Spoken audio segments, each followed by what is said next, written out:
Howdy, everybody. It's Chad here. I know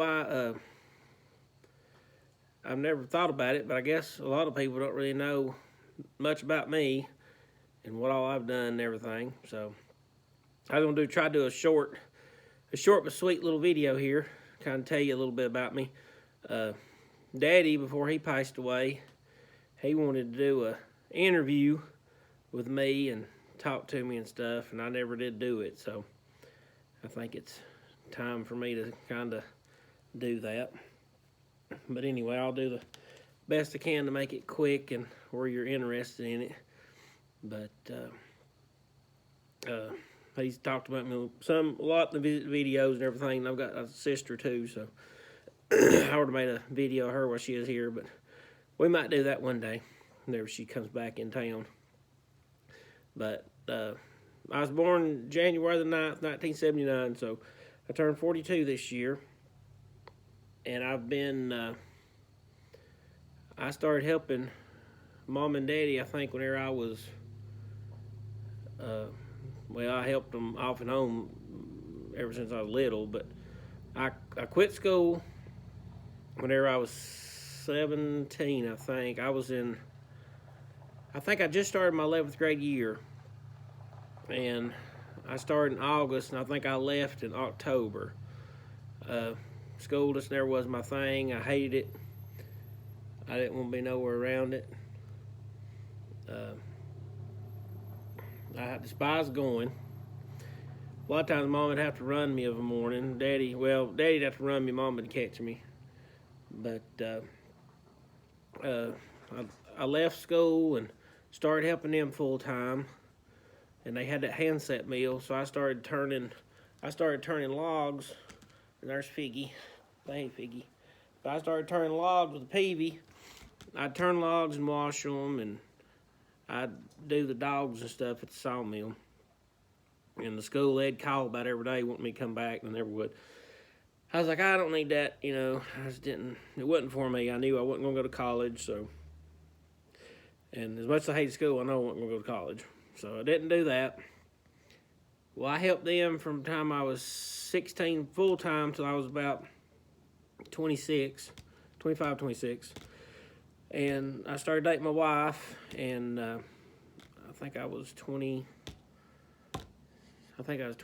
whenever we got married, or 27. I might have been 27. But anyway, we got married, and everybody told me, said, oh, you need to get you a job with benefits. You need to get a job with benefits, because whenever she had Daisy, we had need insurance, or Zoe, she needed insurance and all that. So I started working around. I worked at Lowe's for a little bit, for about 6 months. And let's see, I worked at Lowe's and left there and went to work at Ingles Warehouse driving a truck. And I despised that.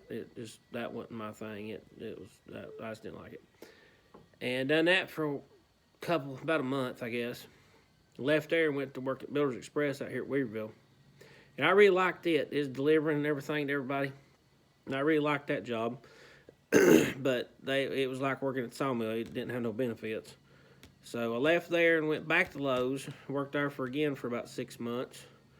And left there and went to work at Rexel, driving a truck for them, a box truck. And I done that for almost a year, and paid good and everything. Had benefits, all that. Went in at 6 o'clock, got off at 2:30. Good schedule and everything. Well, whenever the economy crashed that year, I think that was 08 or 09, somewhere in there, they shut a bunch of the stores down. I went from, if I remember right, I think it was like, let me think here. I had Morganton, Lenore, Boone, Spruce Pine, and Marion. I think I had 5 or 6 stores, and within 6 months, it went down to like 3, because they'd shut them all down, all other stores down. And they wanted to start running of a night, so we started going in like at 12 o'clock at night and working from like 12 to 8. And I just didn't like, I didn't mind the schedule. It was going into the warehouses at night by myself. and everything. I just didn't. You had to go in there and cut the alarm off and go in and unload your stuff and be sure you activate the alarm back and lock the door. And I was up at Boone one night and the door was cracked open, and I called law, told them if they'd go through the warehouse for me, and they did. And there wasn't nothing in there. They just forgot to shut the door that night. But I worked there, like I said, for it's close to a year, I think. And I seen the ad in the paper for railroad work up here at Asheville for Norfolk Southern. And I applied. Everybody told me, said, oh, you got to know somebody. And I applied and got a response like in 2 days. And they had a hiring session up here at Asheville, about 20 minutes from my house up here at the Holiday Inn. And I went up there and done all that. Went through the hiring process. I got there. They told everybody, you couldn't be late and the door's going to be locked and all that. And I think it started at 7:30 that morning. So I called in, took the day off work, went up there, and sat through this thing all day. I think I got there at like 7 o'clock that morning, and we talked and everything. And I believe there was 30 people applied. And by the time they told a few to leave because just under certain circumstances. And then they told everybody they done a hair sample drug test, which goes back like a year. And after they told everybody that, we went on break, and I think about 10 or 12 left during that. And there was like 14 of us left to interview. And I was the last one to get interviewed. I think I left there at 8 o'clock at night. And I was the last one to get interviewed, and that was in December of 2009. And they called me, I think it was within, if I remember right, it was like December the 17th or 18th. They called me and told me that I got the job. And all I had to do was go through a physical and all that stuff. And did all that. Went up there, went through, got my physical and all that stuff. When my start date was January the 18th, 2010. And had to go to Greenville and sat through some classes for about, I think it was Monday, Tuesday, Wednesday. Or Monday, Tuesday, and Wednesday I come to Asheville to work. And that was 2010. And I worked up there for about 6 months and got a welder helper job. And me and a good friend of mine now, I didn't know him then, but me and him are still good friends now. He was the welder, and he got the welding job after the welder left, and I got the helper job that he was holding. And we worked from August 2010 together until, 10, 11, 12, 13, 14, 15. Till about 2017. And me and him worked every day together. We rode the truck together and everything. I drove the truck, and he welded, and I helped him. And then the coal left, and whenever the coal left, that pretty much took Asheville away. And whenever Asheville left, the jobs did too. And they cut off, I think it was 15 people one year.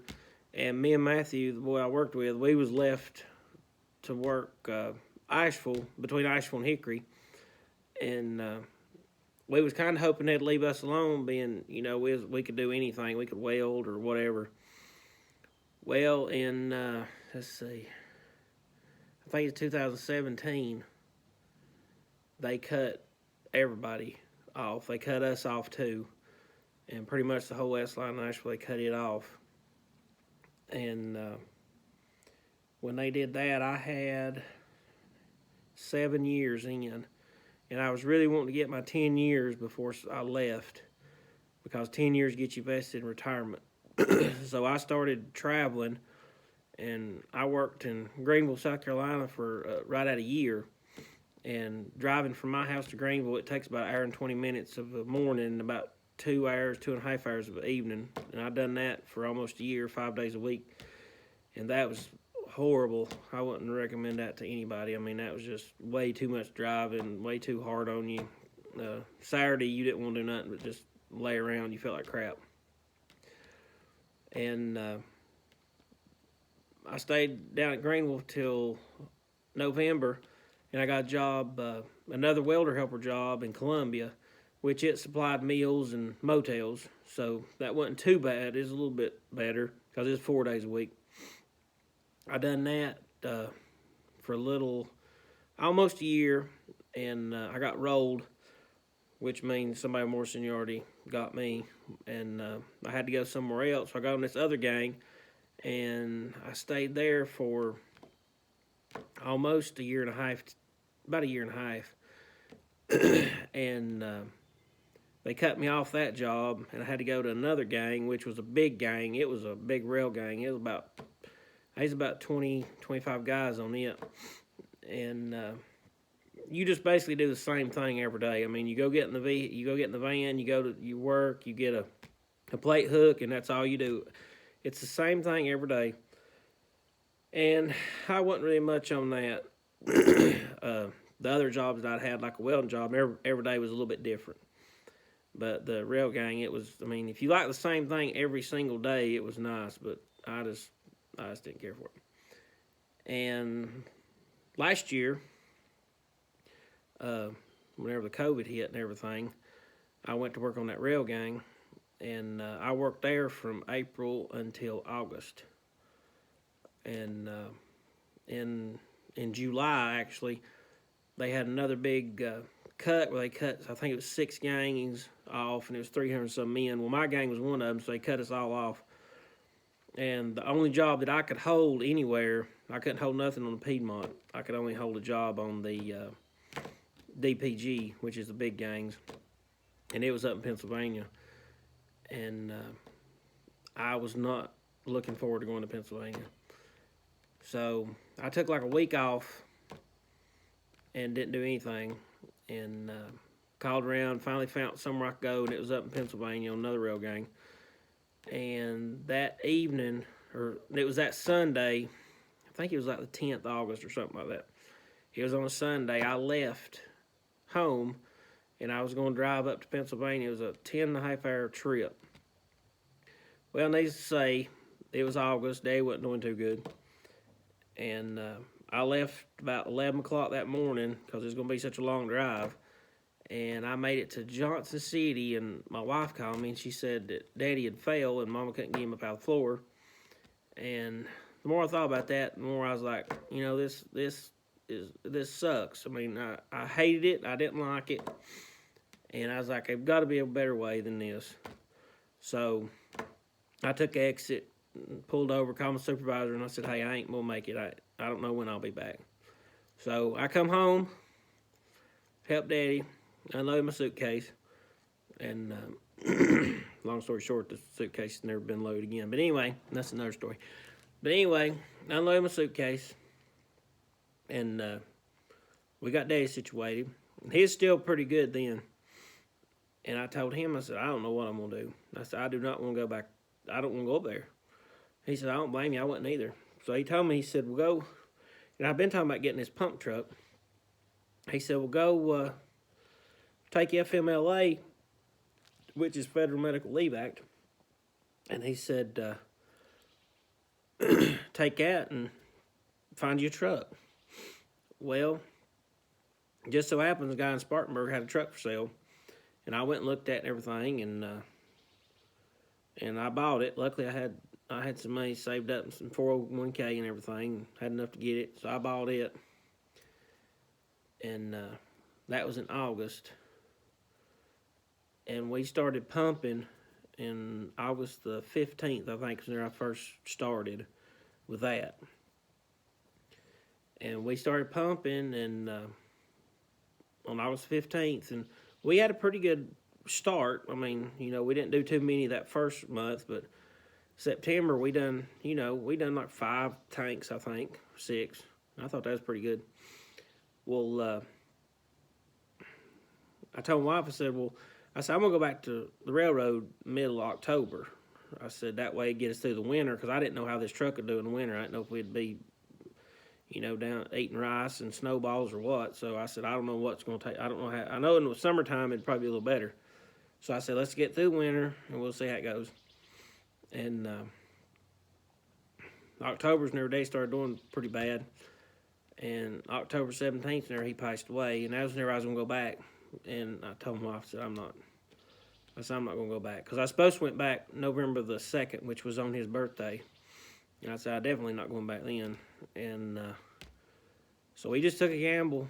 And, you know, technically I'm still at the railroad. I'm on leave right now. But I took a gamble, and I told my wife, I said, let's just see how it goes. And I got the truck and got all my permits and everything. We started pumping, and that's it. We done probably, like I said, the first month we done like 2 or 3 in August. And September we done like 5. October we done probably about 10 or 15. November come, you know, we had a good streak there around Thanksgiving. I mean, I think we done like 20. And then December come, and we didn't do hardly as many. And then January come, we done like 45 or 42. And February come, we done 36. And I'm talking about pumping tanks on my numbers.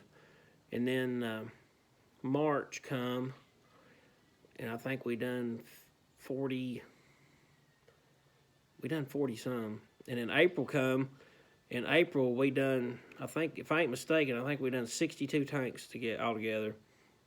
And then now we're on May, and we took a week's vacation in this gas crisis. That's kind of messed us up, but I don't know how many I've done so far. This must be several, but we're a week and a half out right now.